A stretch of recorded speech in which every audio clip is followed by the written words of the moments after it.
Bonjour, dans ce vidéo, on va voir ensemble le type booléen. J'ai un petit exercice, programme exercice, uses win crt, var, begin et end qui se termine par un point.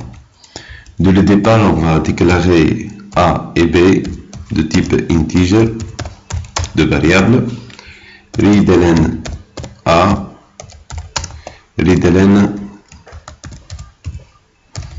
B, write, donner un entier,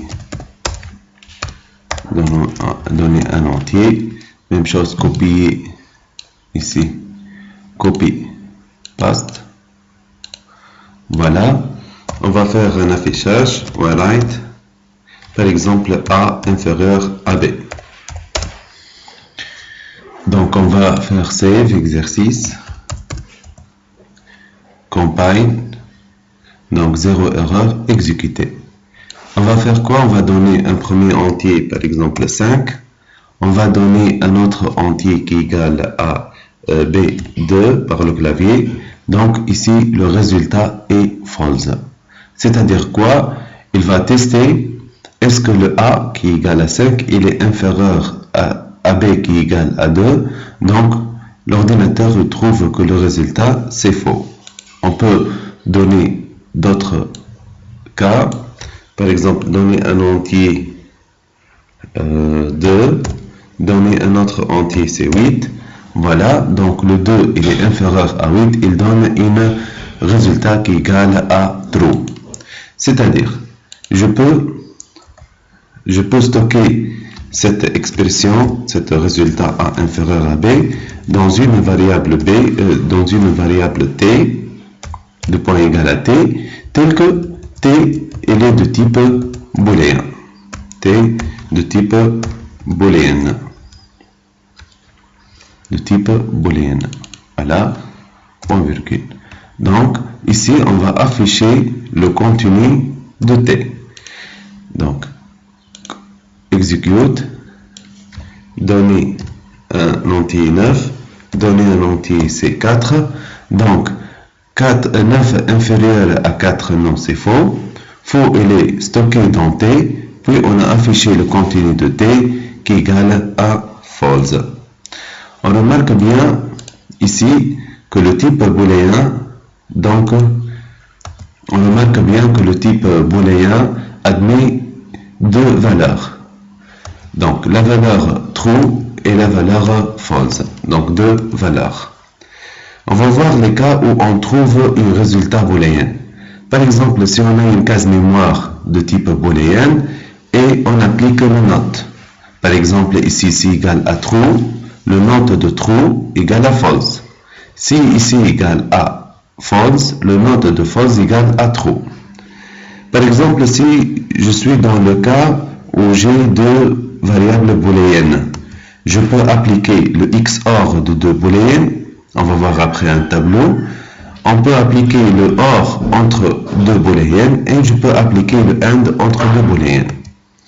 Si par exemple j'ai deux réels ou deux entiers, je peux appliquer la comparaison, est-ce qu'ils sont égaux ou non, donc le résultat c'est booléen.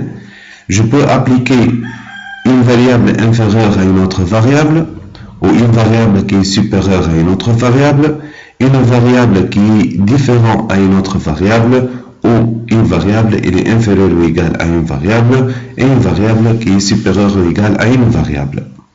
Autre cas, je peux tester l'existence d'une variable dans un intervalle, c'est-à-dire est-ce que cet élément il est dans l'intervalle avec une borne inf et sup.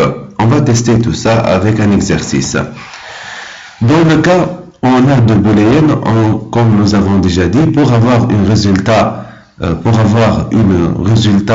qui est de type booléen, donc on applique le XOR, le OR, le AND. Donc, prenons par exemple le AND. Si par exemple le booléen égale à vrai, ce variable ici égale à vrai, c'est-à-dire true, et ceci égale à vrai, donc si j'applique le vrai est vrai, il donne donc la valeur vraie. Donc, vrai et faux, il va donner le résultat faux. Ici, le et, c'est le and. Donc, prenons maintenant le cas si le premier variable faux, and vrai, faux and vrai, égale à faux. Le faux and faux, on trouve égal à faux. Prenons maintenant le or. Lorsque j'ai vrai, true, or true, donc on trouve true. Donc, le vrai ou faux, on trouve vrai. Le faux ou vrai égale à vrai. Le faux ou faux, on trouve faux. Le note de faux, le note de vrai égale à faux. Le note de faux égale à vrai. Maintenant, le ou exclusif ou le XOR, c'est la même chose. Vrai ou exclusif vrai égale à faux. Le vrai ou exclusif de faux égale à vrai. Le faux ou exclusif de vrai égale à vrai. Le faux ou exclusif de faux égale à faux. On va faire un petit exercice pour illustrer tout ça. Par exemple, on va prendre des variables. On va supprimer tout ça. A et B de type booléen. Voilà.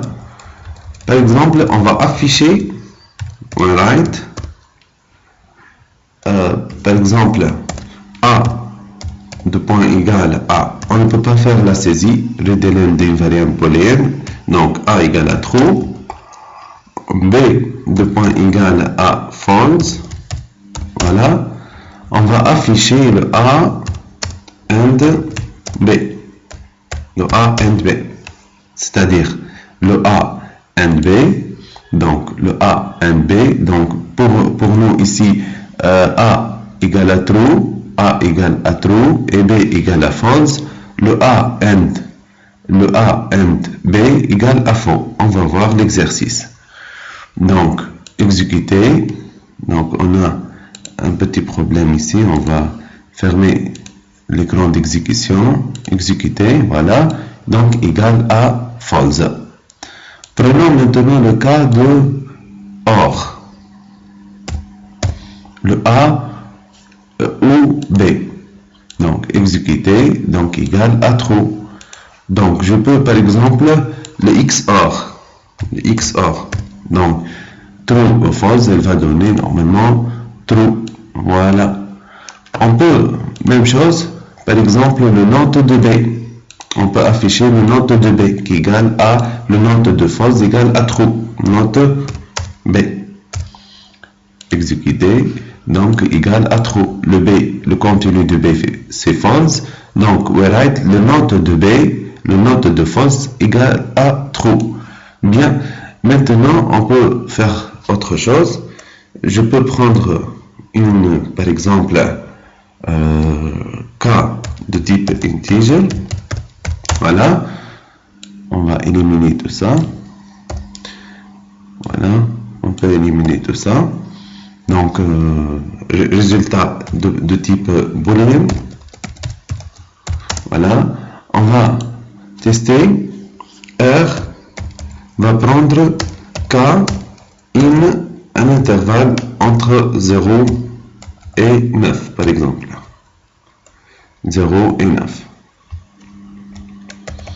On va tester l'existence d'un entier dans un intervalle entre 0 et 9. Donc, on va afficher le contenu de R, notre booléen. On va donner, par exemple, readLn K. Ici, donner, we write, donner un entier. Donc, exécuter. Si par exemple je donne un entier qui est égal à 5, donc ici on va tester est-ce que cette 5 là elle appartient à l'intervalle 0,9, bien sûr que oui, c'est-à-dire vrai, c'est-à-dire true. On va stocker le résultat dans R, puis on affiche le résultat. Voilà, égal à true. On peut donner d'autres exemples. Par exemple, 19. Est-ce que cette 19-là appartient à l'intervalle 0,9? Bien sûr que non. Cet nom-là, false, donc sera stocké dans une variable R de type booléen qui sera affichée ici. Le contenu donc égal à false.